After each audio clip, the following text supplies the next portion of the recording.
I study built this firm for a cultural movement that had already started to end by the time it reached screens, and its own marketing as the clear evidence of this action. So let's talk about Christopher Nolan's The Odyssey.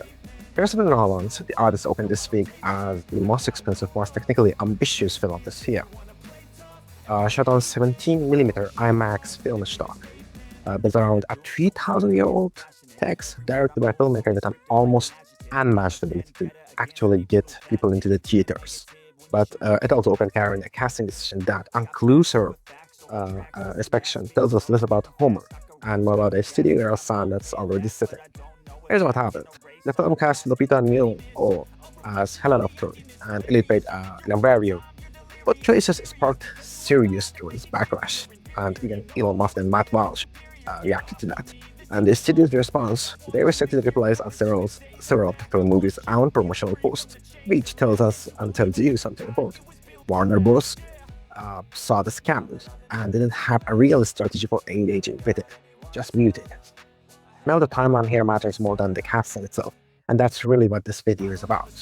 The Odyssey cast was years before its release, roughly between 2022 to 2024.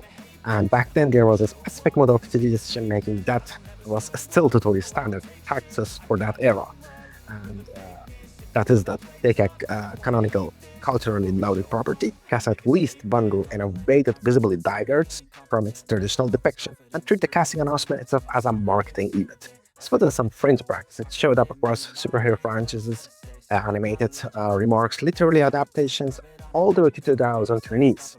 And studios defended it publicly as order representation, not just a commercial calculation.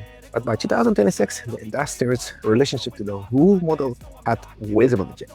Even when the underlying casting choices hadn't. Corporate DEI programs across the United States of America saw significant retrenchment starting in 2024 and 2025. I think they should have. And pressure from shareholders, changing federal policy, and not incidentally, a string of expensive box office disappointments that the studios really struggle to blame on anyone else.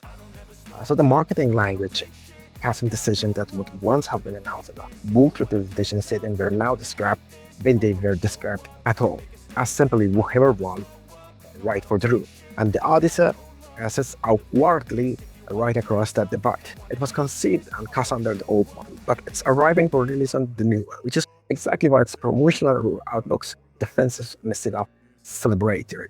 I think about it. A studio that was actually confident audiences wanted to hear about its representation, Milestone would have leaned into that story. And instead, Warner Bros. Limited comments on its own post. That's a meaningful data point, regardless of what you think about the cast editing, which suggests that people selling this film no longer believe that talking about these choices helps them sell tickets, even though 5 years ago the opposite assumption was basically a studio orthodoxy. So now let's be precise about actual disagreement here, because both sides tend to talk past each other.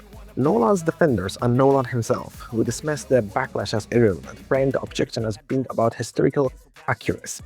And then they point out, to a degree it was correct, that this is a strange standard twilight history about God, Cyclops, and Ceres.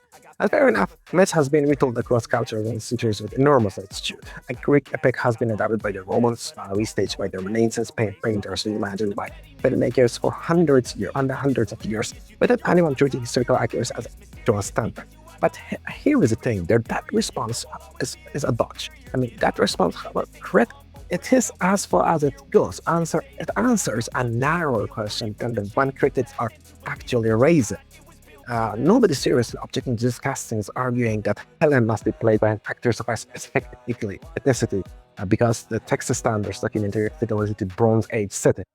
Nobody complaining about the casting is simultaneously complaining about the film's obviously anachronistic production design with its non-Greek speaking cast. The actual claim being made is a pattern claim that this specific decision is legible in context as one more instance of a well-documented studio practice, using high-profile recasting as representation signaling, a practice with its own track record, one that both audience and executives have grown increasingly skeptical of. So when someone answers, well, will myths get retold.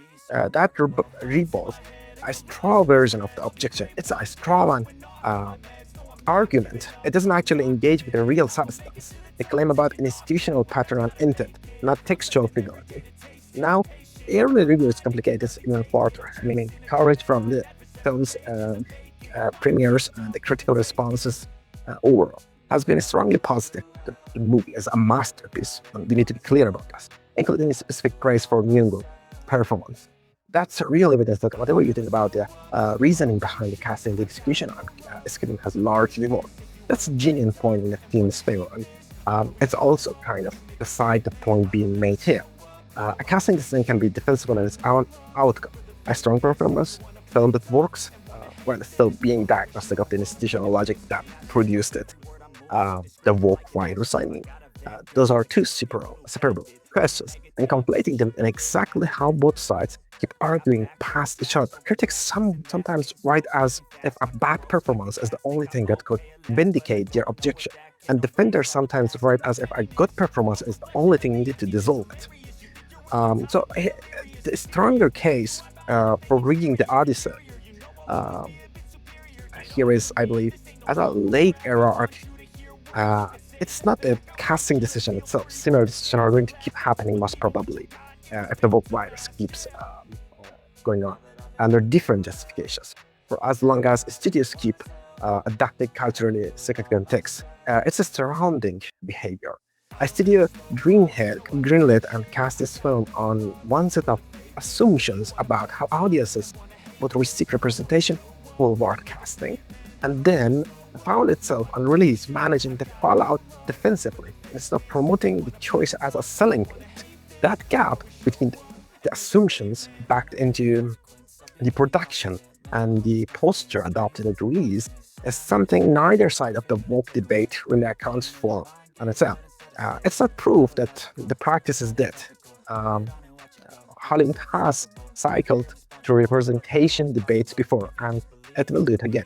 But it is reasonably good evidence that the specific mode of studio confidence that produced films, the movies like the Odyssey, has already passed. The era of woke is past, it's ended. Even as its last productions keep reaching theaters. Whether that's a good thing or a bad thing depends entirely on a priority brought into this video. And a single film's box office numbers aren't going to result either way. But here's what's harder to dispute: the theming. The Odyssey was built for a cultural movement that had already started to end by the time it reached screens. And its own marketing behavior, cautious, defensive, and willing to make the case it would have made 5 years earlier is the clearest evidence that shift. The Salmon's particular Hollywood movement was already low by the time Nolan's camera started drooling. It's just taking until now for the shadows to reach the complex.